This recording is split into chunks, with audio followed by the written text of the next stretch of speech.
इस वक्त की ब्रेकिंग न्यूज आपको बता दें, कर्नाटक विधानसभा चुनाव की घोषणा आज होगी। बड़ी खबर हम आपको बता रहे हैं, कर्नाटक विधानसभा चुनाव की घोषणा आज होगी।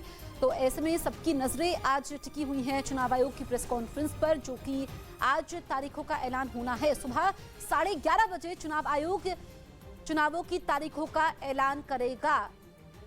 और जिस हमारे सहयोगी नीरज इस वक्त हमारे साथ मौजूद हैं। नीरज, इंतजार सुबह 11:30 बजे का है जब चुनावों की तारीखों का ऐलान होगा।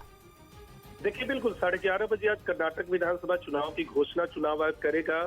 2 चरणों में चुनाव कराए जाएंगे, इस बात की संभावना है। हालांकि आधिकारिक तौर पर चुनाव आयोग अपने प्रेस कॉन्फ्रेंस में बताएगा कि कब चुनाव कराए जाएंगे। अप्रैल में मतदान की तिथि होगी और फिर मई की शुरुआत में हो सकता है मतगणना की तारीख तय करे चुनाव आयोग। लेकिन 11:30 बजे आज पता चलेगा कि कितने चरणों में कर्नाटक में विधानसभा चुनाव होंगे। लेकिन 2 चरणों में चुनाव की संभावना है। पहले कर्नाटक में 1, 2 और 3 चरणों में चुनाव होते रहे हैं, लेकिन इस बार जो हमें हिंट मिला है वो 2 चरणों में चुनाव करा सकता है चुनाव आयोग, और इसकी घोषणा 11:30 बजे की जाएगी। चुनाव की घोषणा के साथ ही जसप्रीत, कर्नाटक में चुनाव आचार संहिता लागू हो जाएगी। यानी कोई भी सरकारी काम का जो चुनाव से जुड़ा होता है या जिसका प्रभाव मतदाताओं पे पड़ सकता है, वैसा कामकाज बंद कर दिया जाएगा। वैसी घोषणाएं सरकार की तरफ से बंद कर दी जाएगी। और एक बार चुनाव की घोषणा के साथ ही तमाम जो चुनाव प्रक्रिया का काम होता है वो शुरू हो जाएगा।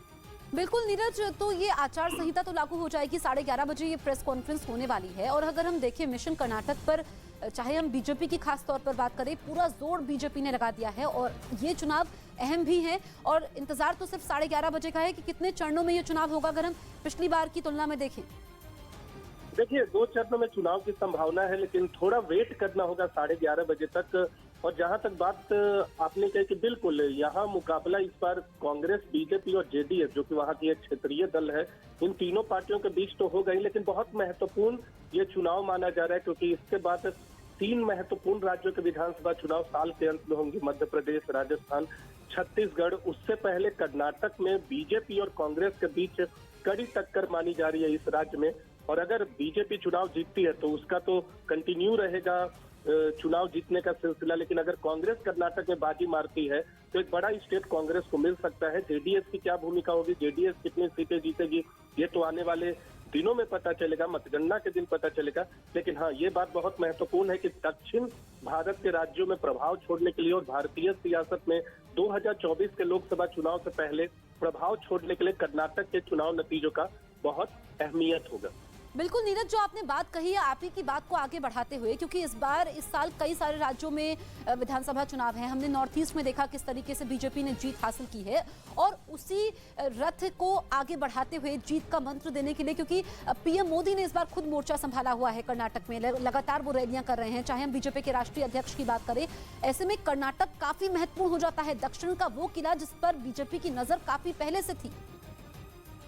बिल्कुल, प्रधानमंत्री भी उतर चुके हैं चुनाव प्रचार के लिए पहले, और खुद राहुल गांधी जी ने भी कुछ इवेंट में, राजनीतिक इवेंट में हिस्सा लिया है। तो आगाज तो हो चुका है कर्नाटक में। लेकिन आज चुनाव की घोषणा के साथ तीनों दलों कहेंगे, बीजेपी, कांग्रेस के अलावा जेडीएस के बारे में भी कहेंगे, क्योंकि जेडीएस का स्टेक है, जेडीएस का राज्य है। जेडीएस क्षेत्रीय दल होते हुए हालांकि दोनों पार्टियों से कम सीटें आती है जेडीएस को, लेकिन एक इलाका है जहां जेडीएस का प्रभाव है।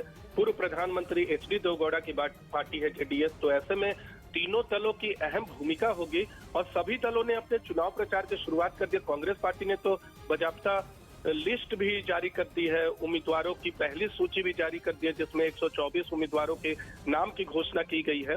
तो मुकाबला बहुत दिलचस्प होगा और महत्वपूर्ण राज्य है कर्नाटक। अगर दक्षिण के राज्यों में प्रभाव छोड़ना है, मैंने बताया 2024 के लोकसभा चुनाव से पहले, तो कर्नाटक में जो जीतेगा बाजी, उससे कह सकते हैं कि ये सब सेमीफाइनल, क्वार्टर फाइनल मैच की तरह होंगे 2024 के लोकसभा चुनाव से पहले कर्नाटक और आने वाले महीनों में मध्य प्रदेश, राजस्थान और छत्तीसगढ़ के चुनाव। बिल्कुल नीरज, तो 2024 की तस्वीर भी इसके जरिए दिखाई देगी। आप नजर बनाए रखिए, आगे भी आपसे अपडेट लेंगे। फिलहाल शुक्रिया आपका।